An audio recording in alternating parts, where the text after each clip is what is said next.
Ryan and Melissa. Parker thought a secret fling would spice up their marriage, but one night with Derek and Lavra turned their lives into a deadly nightmare. Ryan and Melissa Parker lived in a quiet suburb outside Dallas, the kind of neighborhood where every lawn looked identical and every smile hid a secret. From the outside, their marriage looked strong, comfortable house, 2 cars, steady jobs, weekend barbecues. Ryan worked long hours as a construction foreman, his days filled with sweat, deadlines, and heavy machinery. Melissa was a fitness instructor at a local gym, admired by her clients for her energy and glowing confidence. But beneath that cheerful surface, their relationship had begun to crack. They were growing apart in small but dangerous ways. Dinner conversations turned into silence. Nights once filled with passion had become cold and predictable. Each blamed the other quietly, neither brave enough to admit how empty they had become. One Friday evening at a neighborhood party filled with laughter and loud music, Melissa met Derek and Lavra Summers. They were an attractive couple in their 30s, known for their wild energy and open personalities. Derek had a rugged charm, the kind that drew attention without trying. Lavra was magnetic and bold, the kind of woman who always seemed to have fun no matter the situation. They made Ryan and Melissa feel alive again, as though they'd stepped into a world where excitement still existed. What began as friendly small talk led to something deeper, a shared curiosity about things most people kept hidden. After that night, Melissa couldn't stop thinking about them. She searched online for something she'd overheard at the party, a term that kept echoing in her mind: lifestyle couples. What she found was a hidden community of married pairs who traded partners for thrill and novelty. At first she laughed it off, but late at night when Ryan was asleep, she would scroll through forums, reading stories and discussions that made her pulse race. It was strange, daring, forbidden sand, exactly what their stale marriage lacked. Weeks later she brought it up casually to Ryan after a few drinks. He laughed, thinking she was joking, but the look in her eyes told him she wasn't. The idea shocked him, yet he couldn't ignore the spark it ignited. For years he had felt her slipping away, her affection distant, her smiles mechanical. If this was what it took to keep her close, maybe it was worth exploring. He told himself it would only be an experiment one night, no consequences. They created a private account on one of the sites Melissa had found. It didn't take long before Derek and Laura's faces appeared again. Apparently, the Summers were not only part of that same hidden community, they were experienced. A message exchange led to dinner plans, and before they knew it, the two couples were sitting in a dimly lit restaurant, exchanging glances that carried unspoken intentions. What began as laughter and innocent flirting slowly shifted into a game of suggestion, each moment charged with electricity.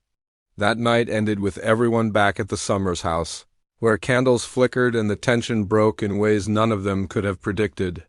For the first time in years, Melissa felt desired again, and Ryan felt something he hadn't in a long time: jealousy mixed with exhilaration. It was reckless, but it was thrilling. The morning after, they promised each other it would never happen again, but temptation never keeps promises. Over the next few weeks, they met several more times. It became their secret ritual, a dangerous escape from normal life. Every meeting brought them closer to the edge. Yet something changed beneath the surface. Ryan noticed Derek's lingering looks toward Melissa, longer than friendly curiosity. He noticed how Melissa began dressing differently, her phone constantly buzzing with new messages. He told himself it was harmless, but deep down, he felt control slipping away. Derek, on the other hand, was growing addicted. The thrill wasn't enough anymore. He wanted Melissa beyond their arrangement, wanted her to himself. He began messaging her privately, using words that hinted at something more personal than passion. Melissa didn't stop him. She told herself it was innocent, but soon she found herself looking forward to his messages more than her husband's company. It became their secret within a secret. Lavra sensed the change almost immediately. She had been in that world long enough to recognize the signs. She saw the glances, the subtle touches, the way Melissa smiled a little too long at her husband. At first, she pretended not to care. But jealousy is a poison that grows quietly, and soon it consumed her thoughts. She started checking Derek's phone, reading his messages, and confirming the betrayal she had feared. What hurt most wasn't the cheating, it was that they had broken the one rule everyone in their lifestyle followed: honesty between partners. Lavra began planning a way to end it. She didn't want to lose Derek, but she wanted Melissa to suffer. She started sending anonymous messages to Ryan, hinting that Melissa was meeting Derek behind his back. Ryan tried to ignore them until one day, curiosity won. He went through Melissa's phone while she showered and found what he wasn't supposed to see. The messages were real. The affair was real. Everything he thought was excitement had turned into humiliation. When Melissa came out of the bathroom, she found Ryan sitting silently, phone in hand, eyes cold. She didn't try to deny it. There was nothing left to say. He stormed out of the house without a word. She didn't know where he went, but deep down, she feared what might come next. That night, Ryan drove aimlessly through the city, replaying every moment in his head, every smile, every lie, every memory that now felt fake. By the next morning, he wasn't just hurt. He was furious. He messaged Lavra using a number she had sent anonymously days before. She responded instantly, confirming that everything he saw was true. She wanted revenge just as much as he did. They made plans to confront Derek and Melissa together, to expose the truth. Neither of them knew that by the time that confrontation ended, 2 people would be dead and the other 2 would spend the rest of their lives haunted by what they had done. What began as an experiment to rekindle a dying marriage had turned into a dangerous triangle of lust, deception, and vengeance. The people they trusted most had become their enemies, and their suburban fantasy had morphed into something darker than either of them could control. The excitement they once sought now felt like poison spreading through their lives, setting the stage for the violent storm that was about to erupt. The night of the confrontation was coming, and none of them would leave it unchanged. The morning after Ryan discovered the truth, silence filled their house like a heavy fog.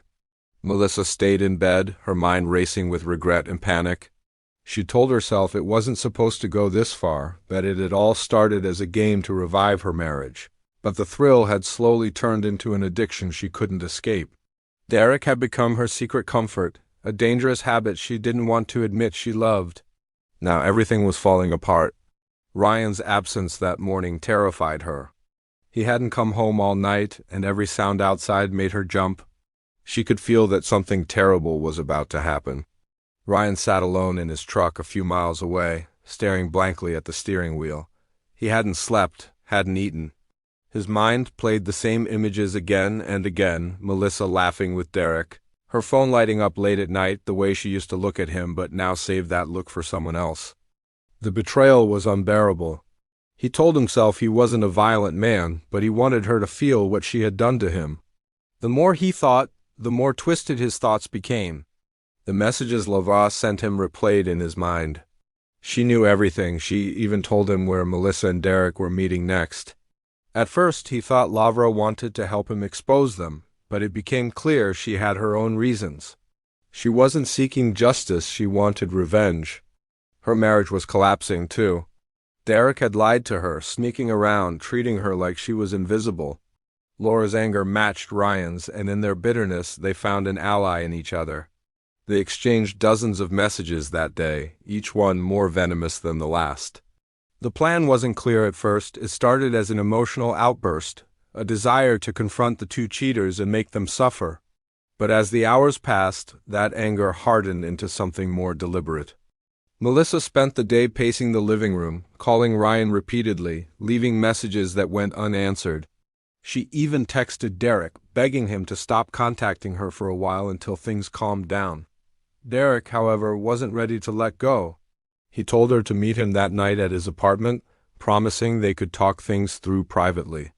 Against her better judgment, she agreed. She told herself she only needed closure, to explain everything before ending it for good. But deep down, she wanted to see him one more time, to feel that spark before reality swallowed her whole.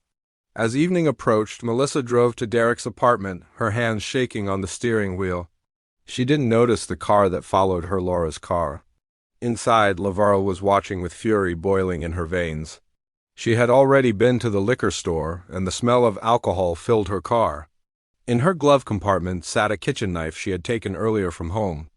Her thoughts were chaotic, jumping between heartbreak and rage. She wanted to see the look on Melissa's face when everything came crashing down. When Melissa arrived, Derek greeted her with his usual confidence, but even he sensed something different. She was distant, tense, and her eyes were full of fear. They argued quietly, each blaming the other for how things had spiraled. Derek accused her of caring more about appearances than feelings, while Melissa told him he had destroyed her marriage. Neither noticed that Lavra was standing outside in the shadows, watching through the window. At the same time, Ryan was on his way. He had been drinking, his mind clouded with anger. Lavra had texted him the address and told him to meet her there. She said they would end it tonight, whatever it was. He didn't ask for details. He just wanted to see Melissa's face, to confront Derek, to make them feel the pain he felt. By the time Ryan arrived, the tension inside the apartment was unbearable. Derek and Melissa's argument had turned into tears and desperate apologies. But when Derek moved closer to comfort her, a loud bang on the door startled them both. Derek opened the door, expecting a neighbor, but froze when he saw Ryan standing there, eyes bloodshot, fists clenched. Before Derek could speak, Lavra appeared behind him, stepping into the room like a storm breaking loose. The air turned electric. 4 people stood face to face, each carrying resentment too heavy to contain. Laura's voice was trembling as she pointed her finger at Derek and Melissa, her words slurred with alcohol and fury. Ryan's anger flared when Melissa tried to speak, and soon the confrontation spiraled out of control. Accusations flew like daggers, everyone shouting over each other. What was meant to be a confrontation became a chaotic explosion of emotion. Lavra grabbed the knife from her bag, waving it wildly. She shouted about betrayal, about how all of them had ruined her life. Derek tried to calm her down, but she pushed him away. Ryan tried to take the knife from her, but she fought back, screaming uncontrollably. In the struggle, the blade cut through flesh, and the next few seconds became a blur of movement, screams, and blood. Melissa fell to the floor, covering her ears as chaos erupted around her. Derek lunged forward, trying to grab Laura's arm, but the knife struck again. Ryan tried to pull her away, but in the confusion, the weapon changed hands. The neighbors later said they heard shouting, crashing, and then sudden silence. Inside, 2 people lay bleeding on the floor, one motionless, the other gasping. Ryan stood frozen, staring at his hands. Melissa was crying, her clothes soaked in blood, unable to comprehend what had just happened. The room smelled of alcohol and iron, the aftermath of an explosion that no one could undo. When the police arrived minutes later, they found the scene exactly as the neighbors had described, a brutal, chaotic mess. Derek and Lavra were both dead. Melissa was in shock, and Ryan was sitting against the wall, staring at nothing. The knife was on the floor beside him. The officers immediately took them into custody, but neither of them resisted. It was as if they were already gone. Their souls emptied out in that moment of madness. The investigation began that night. Detectives interviewed neighbors, collected evidence, and tried to piece together the puzzle. There were bottles of whiskey scattered around, signs of a struggle, and blood everywhere. It was clear that whatever had happened wasn't planned carefully. It was the result of emotions exploding after weeks of deceit and betrayal. Yet as the police looked deeper, the story became more confusing. There were inconsistencies in what Ryan and Melissa told them. Both blamed the other for starting the fight. Both said Lavra had snapped first, but the evidence didn't fully support either story. As dawn broke over the quiet neighborhood, news of the tragedy spread quickly. Reporters arrived, flashing cameras, interviewing stunned residents. The story of 2 married couples caught in a web of lies, lust, and murder was irresistible. The headlines called it, "The Wife Swap Killings," turning what had been private shame into public scandal. Melissa sat in the interrogation room that morning, staring at her reflection in the mirrored wall. She could still feel the warmth of Derek's blood on her hands. Ryan sat in another room, his face blank, his mind replaying the horror again and again. Both of them knew the same truth but were too afraid to say it aloud, that their choices had destroyed not just their marriage but 4 entire lives. And as the sun rose, the consequences of what they had done finally began to sink in. There was no undoing the night that had started as revenge and ended in death. The apartment smelled of blood and alcohol when the police arrived, a metallic tang that made the officers gag. Derek and Laval lay motionless on the floor, 2 lives extinguished in a violent storm that none of the neighbors could have predicted. Melissa was trembling uncontrollably, her clothes soaked in blood, her face pale and streaked with tears. Ryan sat slumped against the wall, staring at his hands as if they belonged to someone else. The scene was chaotic: overturned chairs, shattered glass, and blood smeared across walls and floors. It was a room frozen in the last frantic moments of human desperation, a snapshot of betrayal and fury made flesh. Detectives immediately began questioning everyone involved, but Melissa and Ryan could barely speak. Melissa could only whisper fragments of what had happened, while Ryan's mind seemed frozen in shock. The officers noticed the knife lying on the floor near Ryan, its blade slick with blood. They saw the smashed furniture, the broken bottles, and the signs of struggle that indicated more than a spontaneous fight. Every piece of evidence suggested that something had gone terribly wrong, but determining exactly what happened was going to take hours, days if not weeks. Forensic investigators started photographing the apartment from every angle. Blood spatter patterns suggested multiple points of struggle, with both Derek and Laura bleeding from multiple wounds. Laura's wounds appeared to have been inflicted from behind, which didn't fit the story of a sudden fight over the knife. Derek's injuries, on the other hand, suggested defensive wounds, as if he had tried to shield himself from blows that came too fast and too hard. Investigators began to piece together what the physical evidence was saying. Someone had planned more than they admitted. Melissa was still shaking when officers tried to get a statement from her. Her hands were red with Derek's blood, and she refused to look at Ryan. She kept muttering that she didn't know how it had happened, that she only went there to talk, that she never wanted anyone to die. Ryan was taken to another room. He sat quietly, staring at the wall. At first, he claimed he had only gone there to confront Derek, that he didn't know Laura would be there, and certainly never imagined anyone would get killed. His eyes, though, betrayed something else, something darker, something calculating that the officers sensed even if they couldn't prove it yet. Meanwhile, detectives began interviewing neighbors. One recalled hearing shouting around 3 a.m., followed by the sound of something heavy crashing to the floor. Then there was silence.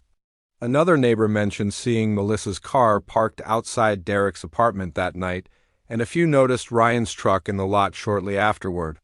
Small details, seemingly innocent, started forming a larger picture. The events that night hadn't just happened. They had been set in motion by choices and decisions that carried consequences no one could control. The security footage from the hallway outside the apartment became crucial evidence. Investigators discovered that Ryan had arrived earlier than he initially claimed. He had been inside the building before anyone realized, and the footage showed him pacing in the corridor as if waiting for someone. The images contradicted his statement about being caught by surprise, and the timing suggested he knew more than he admitted. It was a subtle but damning detail, one that suggested premeditation rather than an accidental outburst. Forensic evidence from phones and deleted messages painted an even more complicated picture. Ryan's phone contained dozens of texts with Laura, many sent just hours before the murders. They talked about confronting Derek and Melissa, about teaching them a lesson for their betrayal. Melissa's phone revealed deleted messages to Derek where she promised to meet him one last time to talk things through. The digital trail was clear. Secrecy, deception, and anger had fueled the night's deadly outcome. As the investigation progressed, the question of motive became central. Was this truly an accident born of jealousy and heated emotion, or had someone plotted revenge in advance? The evidence pointed to both. Ryan had the opportunity, the motive, and the willingness to act violently, while Melissa had the chance to flee or warn him but didn't. Laura, intoxicated and enraged, had clearly lost control, but the number of stab wounds and the angle of her injuries suggested someone else had intervened. The line between victim and perpetrator blurred, leaving investigators struggling to define exactly who was responsible for the deaths of Derek and Laura. The media quickly caught wind of the story. Within hours, reporters had descended on the neighborhood. Cameras flashed as they tried to capture images of the Parker home, of neighbors whispering about the shocking events. The story of the wife swap turned deadly gripped the public imagination. Headlines splashed across the internet. Suburban affair ends in murder. Couple's secret lifestyle leads to deadly confrontation. Betrayal and blood in Texas suburbs. The lurid details drew readers and viewers, all fascinated by the mix of lust, deception, and sudden violence. The public demanded answers, but the truth was tangled, elusive, and far more horrifying than anyone could imagine. For Melissa, the reality of what had happened slowly sank in. She replayed the night over and over in her mind, each memory more terrifying than the last. The look in Derek's eyes as he realized what was happening, Laura's screams. Ryan's face, pale and tense as the knife changed hands. The horror of being in the middle of a deadly confrontation was something she would carry forever. She realized the fantasy that had once seemed thrilling, the excitement of forbidden encounters, had become a nightmare. Every choice she had made to flirt, to hide, to deceive had led to this final, irreversible moment. Ryan, too, was haunted, though differently. He wasn't just shocked, he was angry, frustrated, and terrified of the consequences. He knew that his anger, combined with Laura's rage and Melissa's secrecy, had created the perfect storm. He had wanted revenge, wanted to confront the betrayal, but he had never intended to cross the line into murder. Yet here he was, surrounded by evidence that suggested premeditation, forced to face the reality that his decisions had led to 2 deaths. As the days passed, the investigation dug deeper. Detectives reconstructed the timeline of the night, interviewed friends and family, and analyzed every scrap of digital evidence. The story of 4 people entangled in a web of lust, jealousy, and betrayal began to emerge in detail. It became clear that the murders were not simply the result of a momentary loss of control, they were the product of escalating emotions, hidden desires, and dangerous manipulations that had been simmering for weeks. In the court of public opinion, the narrative was simpler: a cheating wife, a jealous husband, a vengeful mistress, and a reckless lover, but the reality was far more complex. Each person had played a role in creating the conditions for tragedy. The thrill-seeking that had begun as a private experiment had spun out of control, leaving 4 lives forever changed. 2 were gone, and 2 were left to face the consequences of actions they couldn't undo. The Parker case became a cautionary tale in local media. Experts were interviewed about the dangers of secret lifestyles, about how jealousy and obsession can quickly turn deadly. Psychologists analyzed Melissa's and Ryan's behavior, trying to understand what pushed them over the edge. Everyone wanted a simple explanation, a clear villain and victim, but the truth was messy, tangled, and far too human to be simple. For the survivors, there was no relief. Melissa and Ryan were both arrested and charged, their lives now dominated by interrogations, bail hearings, and the looming threat of trial. Each day was filled with the echo of screams, the memory of blood, and the knowledge that nothing could ever erase the events of that night. They had survived, but at a cost they would never fully comprehend. The fantasy that had seemed so thrilling had become a nightmare that would haunt them forever. And the world outside demanded to see justice, even if no punishment could truly repair the damage done. The case of the wife swap turned deadly had moved from a shocking local crime to a national story. It captivated audiences because it combined the ordinary with the extreme suburban lives: marital boredom, forbidden desire, and sudden, violent death.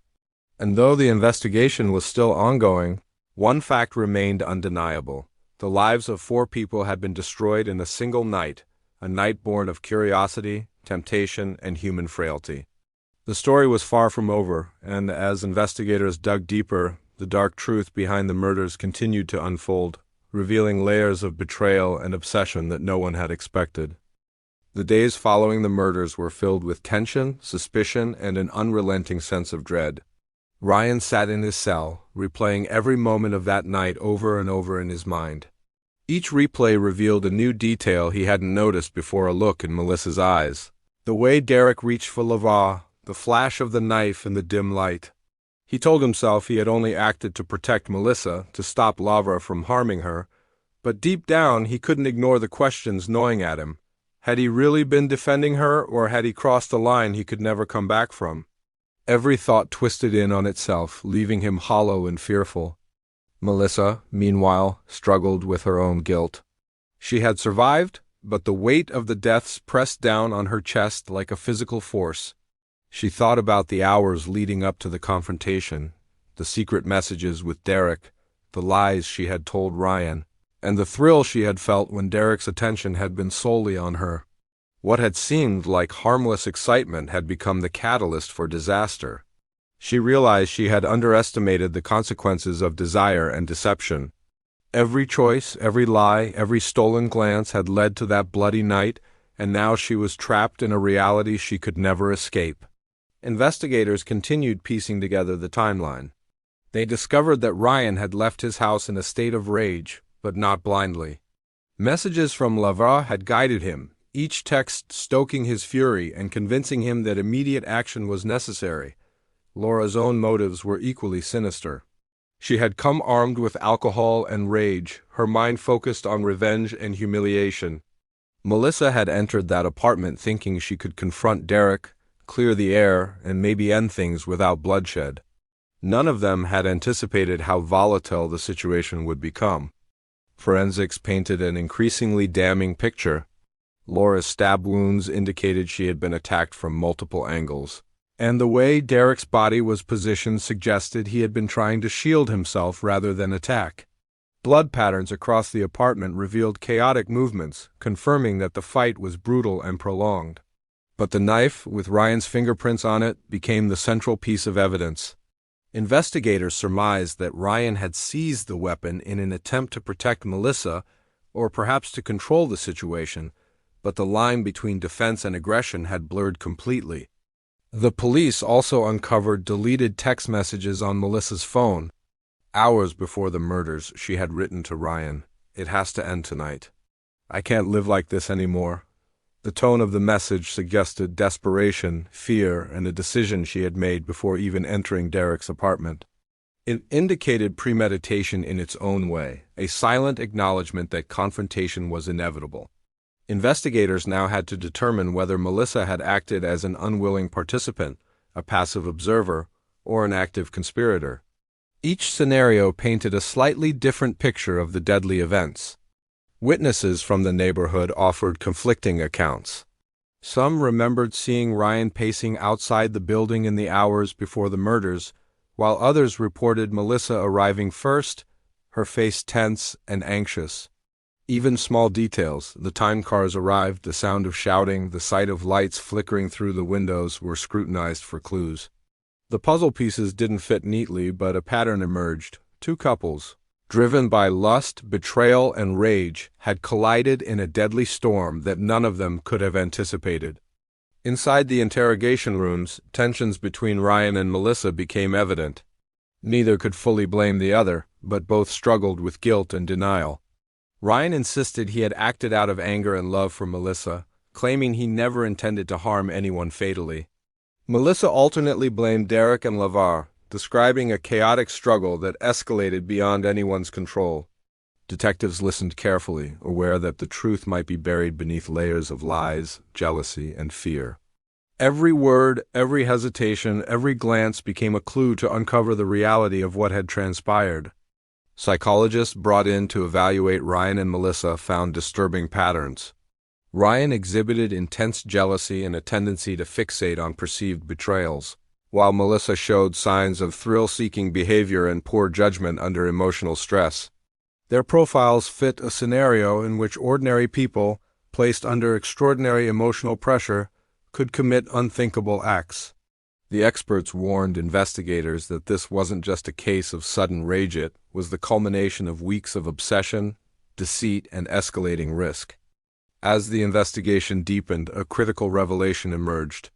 Deleted security footage from a nearby building showed Ryan entering Derek's apartment earlier than he had claimed. The footage captured him lingering in the hallway, pacing as if waiting for something to happen. This contradicted his earlier statement of arriving by chance and being surprised by Laura's presence. Investigators began considering the possibility that Ryan and Melissa may have conspired to force a confrontation, perhaps even anticipating that violence could erupt. The evidence hinted at a level of planning that went beyond a simple heat-of-the-moment reaction. Meanwhile, forensic analysis revealed that alcohol had played a significant role. Lavra had been drinking heavily before arriving, which likely impaired her judgment and heightened her aggression. Derek, sober and attempting to mediate, found himself caught in the chaos. Melissa had been slightly intoxicated, her anxiety amplified by adrenaline and fear. Ryan had consumed enough to lower his inhibitions, making it easier for anger to take control. Alcohol became the invisible hand that nudged everyone closer to disaster. The narrative that emerged from these findings was chilling. Laura's rage, fueled by betrayal and alcohol, had collided with Ryan's jealousy and desire for control. Melissa's secret affair with Derek had set the stage, and the confrontation became a powder keg waiting to ignite. What began as a private experiment in excitement had escalated into a lethal struggle where motives, emotions, and fear intertwined. Each participant had played a role, yet the lines between victim and aggressor remained blurred. By the time prosecutors began preparing charges, the story had already captivated public attention. News outlets dubbed it the wife swap murders, portraying it as a cautionary tale of secret lives and dangerous desires. Experts debated the psychological motivations behind the killings, dissecting every message, glance, and action. The case became a lens through which the public examined the consequences of betrayal, jealousy, and unchecked passion. In private, Melissa and Ryan grappled with their own understanding of what had happened. Melissa was haunted by the realization that her decisions had directly led to 2 deaths. She replayed the moment when the knife changed hands, wondering if she could have stopped it or if her own actions had indirectly caused Derek and Laura's demise. Ryan wrestled with guilt and rage, questioning whether he had acted in defense or had allowed anger to override reason.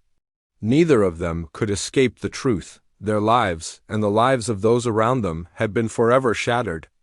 As the trial approached, both Ryan and Melissa faced not only legal scrutiny but also the intense gaze of a public eager for resolution.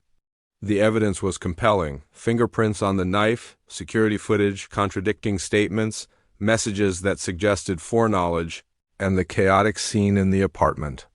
Yet the psychological complexity of the case made it clear that there were no simple answers. The events of that night had been driven by a combination of desire, fear, betrayal, and human weakness, all converging in a violent crescendo. The apartment where it all happened became a symbol of the consequences of secrecy and lust.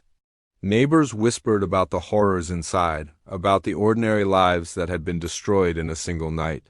The investigation continued to reveal details that were almost too dark to comprehend. Manipulation, obsession, and human fragility intertwined in ways that no one had expected. The story of the wife swap gone deadly was no longer just a local tragedy. It was a chilling examination of how quickly ordinary lives could spiral into chaos when trust and restraint were abandoned. As the legal process moved forward, investigators, psychologists, and the public alike struggled to understand how 4 people could be caught in such a violent, deadly web. Melissa and Ryan's world had collapsed entirely, leaving them to confront not only the law but also the inescapable weight of guilt. The case would become a lasting reminder that desire, when mixed with deceit and jealousy, can quickly transform from a private thrill into a public nightmare. And in that transformation, there was no turning back, no redemption, and no escape from the consequences of a night that would haunt everyone involved for the rest of their lives. The trial of Ryan and Melissa Parker became the center of national attention, a grim spectacle that captivated the media and the public alike. News outlets followed every development, publishing stories about the suburban couple whose experiments in desire had turned deadly. The headlines were lurid: wife swap turned murder, betrayal and blood in Texas suburbs, couple's secret life ends in tragedy. Reporters speculated endlessly about motives, alliances, and the psychology behind the violent night. The story was sensational, but behind the media frenzy, the lives of 4 people had been irreparably shattered. 2 were dead and 2 would never regain freedom. In court, prosecutors laid out a chilling narrative. They described the months of secrecy, the escalating affairs, and the hidden online community where the Parker and Summers couples had met. They presented messages, photographs, and deleted text logs showing that Melissa had been in contact with Derek and that Ryan and Lavra had plotted to confront them. The prosecution argued that jealousy, rage, and obsession had all converged on that fateful night, turning a confrontation into a killing spree. They emphasized that both Ryan and Melissa had had the opportunity to prevent the violence but had failed, either through negligence or intent. The defense painted a different picture. Melissa's attorneys argued that she had been trapped in a dangerous situation, a pawn in the emotional battles of the others. They highlighted her fear, her confusion, and her attempts to stop Derek and Ryan from escalating the confrontation. Ryan's defense claimed he acted in the heat of the moment, attempting to protect Melissa from Laura's aggression. They tried to portray him not as a calculating murderer but as a man driven by a mix of betrayal, rage, and desperation. As witnesses were called, the courtroom became a stage for the truth, though the truth itself was complicated and layered. Neighbors recounted hearing shouting and crashes, describing a night filled with fear and chaos. Experts testified about jealousy, obsession, and the dangerous interplay of human emotions. Forensic specialists detailed the knife wounds, the blood patterns, and the security footage showing Ryan's early arrival at Derek's apartment. Every piece of evidence pointed to a violent struggle, but interpretations of intent and responsibility remained contested. One critical revelation during the trial was the deleted message on Melissa S.'s phone. "It has to end tonight. I can't live like this anymore." The prosecution argued this message indicated premeditation, suggesting that Melissa had anticipated a confrontation and had knowingly participated. The defense countered, claiming that the message was born out of panic and emotional despair, not a plan to incite violence. The jury had to consider whether this message reflected an imminent decision to act or merely a cry for resolution in a spiraling situation. Psychologists testified about the toxic dynamics between the four adults.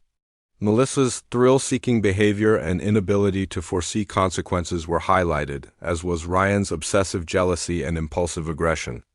Laura's rage and alcohol-fueled actions were also examined, illustrating how the combination of human weaknesses could escalate to deadly levels. The experts emphasized that this was not a simple case of murder. It was the result of a dangerous cocktail of desire, deception, and uncontrolled emotion. As the trial progressed, the jury was shown photographs of the apartment after the murders. The images were stark: overturned furniture, shattered glass, and walls spattered with blood. Forensic experts explained how the patterns reflected chaotic movements, repeated struggles, and the transfer of weapons between hands. These visuals, combined with witness testimony and text evidence, painted a vivid picture of a night gone tragically wrong. The courtroom was heavy with tension as the jury tried to reconcile the evidence with the conflicting narratives presented by the prosecution and defense. Throughout the trial, Melissa and Ryan struggled with the weight of public scrutiny. Every day, reporters and photographers documented their expressions, their gestures, and their interactions. Their reputations, once carefully maintained as ordinary suburbanites, had been obliterated. They were no longer the couple who worked hard, hosted barbecues, or smiled for the neighbors. They were defendants in a case that would define the darkest moments of their lives. The constant exposure made the reality inescapable. The choices they had made, the lies they had told, and the risks they had taken had consequences that could not be undone. Finally, after weeks of testimony, evidence presentation, and deliberation, the jury reached a verdict. Ryan was found guilty of second-degree murder. The prosecution's argument that he had allowed anger and jealousy to spiral into lethal violence had convinced them beyond a reasonable doubt. Melissa was found guilty of being an accessory and tampering with evidence, based on her communications with Derek and her failure to prevent the confrontation. Both faced long sentences, effectively ending their freedom and leaving them to grapple with the emotional and moral weight of the deaths they had survived, but not prevented. The sentencing brought a somber silence to the courtroom. The judge detailed the severity of the crimes, the loss of life, and the betrayal that had fueled the deadly night. Ryan received a lengthy prison term, ensuring he would never again walk free among the suburban streets he had once called home. Melissa's sentence was slightly shorter, reflecting her role as an accessory rather than the primary aggressor, but it was nonetheless a lifetime of confinement compared to the freedom she had taken for granted. Outside the courthouse, reporters broadcasted the verdicts, and the public digested the shocking conclusion to a story that had fascinated and horrified them in equal measure. In the days that followed, the neighborhood where the murders had occurred remained tense. The Summers apartment was vacated, its windows darkened, and rumors circulated about the horrors that had unfolded inside. Neighbors whispered about the Parker house, about the ordinary couple who had hidden secrets that ended in tragedy. People often remarked that it was a cautionary tale. Desire unchecked, secrets hidden, and anger allowed to fester could destroy everything. The story haunted the streets long after the headlines faded. Melissa and Ryan were transferred to their respective facilities, left to reflect on the consequences of their choices. Melissa replayed the night endlessly, thinking about Derek and Lava, about how her curiosity and desire had escalated beyond control. Ryan, alone in his cell, considered how jealousy had consumed him, how the drive to punish and control had led to irreversible loss. Each understood, in their own way, that their lives would never be the same, and that the shadow of that night would follow them forever. In the broader world, the case became a reference point for the dangers of secret lifestyles and the destructive potential of unchecked emotion. Legal analysts discussed the nuances of the case, psychologists examined the interplay of human behavior, and true crime enthusiasts dissected every detail. The story of the wife swap gone deadly became a symbol of how ordinary lives could unravel in the blink of an eye, driven by passion, betrayal, and human weakness. For those involved, the lesson was inescapable. 4 people had been drawn into a web of desire, deceit, and vengeance. 2 had paid the ultimate price with their lives, while the other 2 faced decades behind bars, haunted by their actions and the memories of that night. What began as a risky experiment to revive a marriage had ended in irreversible tragedy. The ordinary suburban existence, once familiar and predictable, had become a nightmare they could not escape. Years later, the case would still be cited in articles, documentaries, and criminal psychology studies. The Parker murders were more than a local tragedy. They were a chilling reminder of how fragile human morality can be under the pressure of lust, jealousy, and revenge. It was a story of ordinary people whose secrets, when left unchecked, escalated into deadly consequences. The lesson was simple, though painful: desire without boundaries, and betrayal without control can destroy lives in ways that no one anticipates and no one forgets. The headline, "Wife Swap Turned Deadly," became more than a tabloid catchphrase. It became a lasting warning etched into the lives of everyone. Involved a story of how curiosity and temptation can spiral into horror, leaving 2 dead, 2 imprisoned, and an entire neighborhood forever haunted by a night when human emotion turned lethal. The events of that night had altered the course of 4 lives in ways no one could have predicted, and the consequences would reverberate for decades. The fantasy that had begun as excitement had ended in murder, leaving a chilling testament to the dangers of desire unrestrained and secrets left to fester until they explode.